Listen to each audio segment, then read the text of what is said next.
Hello and welcome back to Abhyudaya classes UP. आज की इस वीडियो में हम हमारा फिजिकल साइंस का लेसन प्लान जिसका टॉपिक है पदार्थ की अवस्थाएं, इसको डिस्कस करने वाले हैं। जैसा कि अपने पिछले वीडियो में हमने प्रकाश का परावर्तन, प्रकाश का अपवर्तन, इन सारे टॉपिक पर चर्चा किया हुआ है। आपको अगर उसकी लेसन प्लान की आवश्यकता होती है तो आप एक बार चैनल पर चेक कर सकते हैं, आपको मिल जाएगा। मैं लिंक भी दे दूंगी, आप वहां से भी जाकर देख सकते हैं और प्लेलिस्ट भी तैयार है। तो चलिए देखते हैं, आज का हमारा टॉपिक है पदार्थ की अवस्थाएं। इसका हमें लेसन प्लान कैसे बनाना है इस पर चर्चा करते हैं। सबसे पहले तो अगर आपने अभी तक चैनल को सब्सक्राइब नहीं किया होगा तो प्लीज़ एक बार से अभ्युदय क्लासेज यूपी को सब्सक्राइब कर दीजिएगा और वीडियो आपके लिए हेल्पफुल लगेगी तो लाइक और शेयर भी कर दीजिएगा। पाठ योजना संख्या 16वें नंबर का है हमारा, क्योंकि ऑलरेडी हमने 15 पाठ योजनाओं पर चर्चा कर लिया है। आपको फिजिकल साइंस के अतिरिक्त बायोलॉजिकल साइंस का भी लेसन प्लान चैनल पर मिल जाएगा। उसके बाद छात्र अध्यापिका है तो छात्र अध्यापिका का नाम, या छात्र अध्यापक है तो छात्र अध्यापक का नाम और प्रशिक्षण केंद्र लिखने के बाद दिनांक, कक्षा, वर्ग, विषय, उप विषय, चक्र, अवधि, ये सारे काम करने के बाद हम प्रकरण लिखते हैं अपना पदार्थ की अवस्थाएं। आज का हमारा प्रकरण है, इसे लिखते हैं। फिर सामान्य उद्देश्य पर आते हैं। सामान्य उद्देश्य में हम कुल 7-8 पॉइंट्स लिखते हैं। ऑलरेडी हमने बहुत बार इस पर चर्चा किया हुआ है। अगर आपने लिखा हुआ है तो उसके बाद पूर्वत लिखते हुए आगे बढ़ते हैं। बाकी के जो हमारे लेसन प्लान होते हैं उसमें हाँ, अपने कॉलेज के फॉर्मेट के हिसाब से थोड़े बहुत जो चेंजेस होंगे वो आप कर लीजिएगा। पूर्वत लिखने के बाद अगर आपको पॉइंट्स लिखने हो तो वो भी आप लिख सकते हैं, ठीक है, कोई भी दिक्कत नहीं है। आगे देखते हैं अब हम अनुदेशनात्मक उद्देश्य। एक बार सामान्य उद्देश्य के पॉइंट्स के स्क्रीनशॉट आप लीजिएगा, फिर हम आगे बढ़ते हैं विशिष्ट उद्देश्य या अपने अनुदेशनात्मक उद्देश्य पर, ठीक है। अब हम देखते हैं अपना अनुदेशनात्मक उद्देश्य। इसमें हम कुल 3 उद्देश्य लिखते हैं, ज्ञानात्मक, बोधात्मक और क्रियात्मक उद्देश्य। जिसमें ज्ञानात्मक में लिखेंगे कि छात्र पदार्थ की अवस्था के बारे में प्रत्यास्मरण कर सकेंगे, यह हमारा ज्ञानात्मक उद्देश्य हो जाता है। फिर लिखेंगे बोधात्मक में छात्र पदार्थ की अवस्थाओं की व्याख्या कर सकेंगे। फिर क्रियात्मक में लिखेंगे छात्र पदार्थ की अवस्थाओं का उपयोग दैनिक जीवन में समझ सकेंगे। इसके बाद हम लिखते हैं सहायक सामग्री। सहायक सामग्री में लिखेंगे कि लपेट श्यामपट्ट पर बना हुआ चित्र या चार्ट पेपर पर बना हुआ चित्र, आप जो भी सहायक सामग्री यूज़ करेंगे टीचिंग के दौरान वो सारी चीज़ें यहाँ पर लिख देते हैं। इसके बाद हम शिक्षण विधियाँ लिखते हैं। शिक्षण विधियाँ में प्रश्नीकरण विधि, व्याख्यान विधि और प्रयोग प्रदर्शन विधि, ये हमारी शिक्षण विधियाँ हो जाती हैं। इसके बाद पूर्व ज्ञान लिखते हैं। पूर्व ज्ञान में लिखेंगे कि छात्र पदार्थ की अवस्थाओं के बारे में सामान्य जानकारी रखते हैं, ये हमारा हो जाता है पूर्व ज्ञान। आगे बढ़ते हैं हम प्रस्तावना के प्रश्न पर। प्रस्तावना का प्रश्न हमारा सबसे इम्पॉर्टेंट होता है, ये सभी को पता है। इसमें छात्र अध्यापिका कथन या छात्र अध्यापक कथन, फिर छात्र छात्रा कथन, इसका हम बॉक्स बना लेते हैं। छात्र छात्रा प्रत्याशित उत्तर या छात्र छात्रा कथन का। ये करने के बाद अब हम कुछ प्रश्न करते हैं। जैसे पहला प्रश्न होगा हमारा, हमारी पृथ्वी पर क्या क्या पाया जाता है। छात्र बताएंगे कि हमारी पृथ्वी पर पेड़ पौधे, नदी, तालाब, जीव और जंतु पाए जाते हैं। फिर आप क्वेश्चन करेंगे कि नदियों में क्या बहता है। छात्र बताएंगे नदियों में पानी बहता है। आप तीसरा क्वेश्चन करेंगे, पानी किस किस रूप में बदल सकता है। छात्र बताएंगे पानी बर्फ में और गैस में बदल सकता है। ये सारी चीज़ें करने के बाद फिर क्वेश्चन करेंगे कि बर्फ और गैस ये सब पानी की क्या हैं। छात्र बताएंगे कि ये सब अवस्थाएं हैं उसकी, बर्फ और गैस की सब पानी की अवस्थाएं हैं। ओके, इसके बाद हम आते हैं समस्यात्मक प्रश्न पर अपने। हम क्वेश्चन करेंगे कि पदार्थ की अवस्था के बारे में आप क्या जानते हैं। ये हो जाएगा समस्यात्मक प्रश्न हमारा, हम लिख देंगे समस्यात्मक। आगे बढ़ते हैं, हमारा प्रस्तावना का प्रश्न होता है यहीं पे कंप्लीट। उद्देश्य कथन लिखते हैं। अब इसमें लिखेंगे आज हम लोग पदार्थ की अवस्थाओं के बारे में अध्ययन करेंगे, ये हो जाता है। अब आते हैं अनुदेशनात्मक प्रक्रिया पर।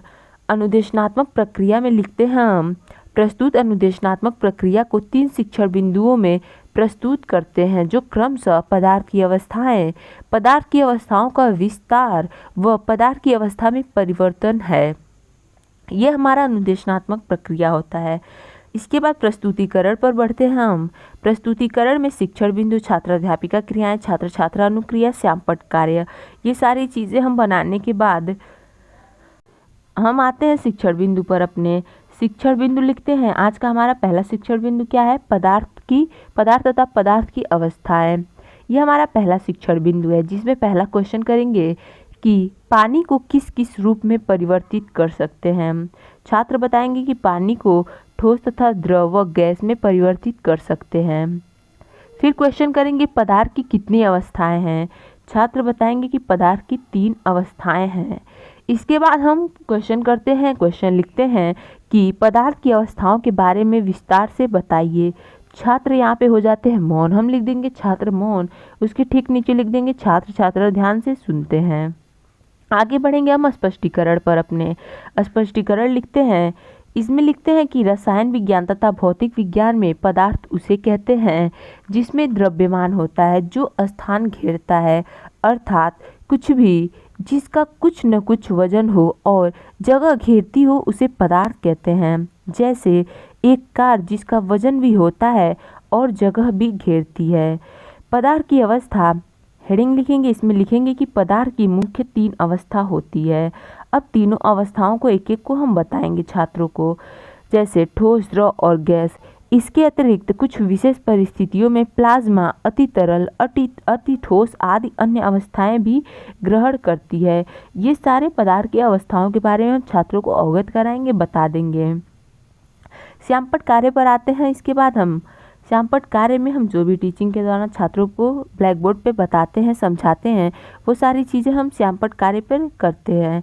जैसे यहाँ पे लिखा हुआ है, आप देख सकते हैं, पदार्थ की अवस्थाएं। तीनों अवस्थाओं के बारे में छात्रों को बताया गया है, ठोस, द्रव व गैस। ये सारी चीज़ें करेंगे। उसके बाद आगे बढ़ेंगे हम दूसरे शिक्षण बिंदु पर।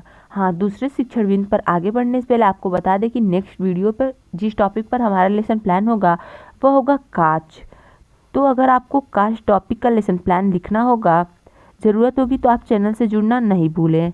चलिए देखते हैं हमारा दूसरा शिक्षण बिंदु, पदार्थ की अवस्थाओं का विस्तार। ये हमारा दूसरा शिक्षण बिंदु है। इसमें पहला क्वेश्चन है, पदार्थ किसे कहते हैं। छात्र बताएंगे, क्योंकि आपने छात्रों को बताया हुआ है जिसमें द्रव्यमान होता है तथा जो स्थान घेरता है पदार्थ कहलाता है। फिर क्वेश्चन करेंगे कि ठोस, द्रव व गैस आदि क्या हैं। छात्र बताएंगे कि पदार्थ की अवस्थाएं हैं, या आप लिख देंगे। फिर आते हैं मौन प्रश्न पर हम अपने। ये है पदार्थ की अवस्थाओं को विस्तार से बताइए। यहाँ पे हो जाएंगे छात्र मौन। आप छात्र मौन लिखने के बाद अपने स्पष्टीकरण पर आएंगे।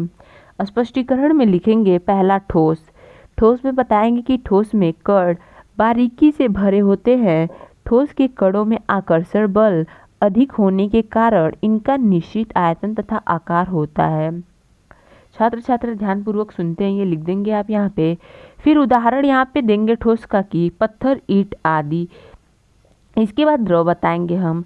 द्रव के बारे में बताएंगे कि द्रव के कणों के मध्य बंधन ठोस की तुलना में कम होती है, अतः कण गतिमान होते हैं। इनका निश्चित आकार नहीं होता है, इसे जिस आकार में ढाल दो उसी आकार में ढल जाता है, लेकिन इसका आयतन निश्चित होता है, जैसे पानी। उसके बाद गैस पर आते हैं। गैस में लिखेंगे गैस के कणों के मध्य बंधन ठोस व द्रव की तुलना में कम होती है, अतः कण बहुत गतिमान होते हैं। इसका न तो आकार निश्चित होता है, न ही आयतन। एग्जाम्पल देंगे भाप या वाष्प। ये हो जाता है हमारा ठोस, द्रव, गैस। हमने छात्रों को इसका स्पष्टीकरण दिया, बताया। आते हैं श्यामपट्ट कार्य पर हम। श्यामपट्ट कार्य में सबसे पहले ठोस को आपने बताया है। ठोस को तो आप लिखेंगे निश्चित आकार, निश्चित आयतन। ये हो गया ठोस का। फिर आते हैं द्रव पर। द्रव पे निश्चित आयतन और अनिश्चित आकार। ये सारी चीज़ें करने के बाद गैस, अनिश्चित आकार, अनिश्चित आयतन, ये सारी चीज़ें कर लेंगे हम अपने श्यामपट्ट कार्य में। फिर तीसरा शिक्षण बिंदु है हमारा पदार्थ की अवस्था में परिवर्तन।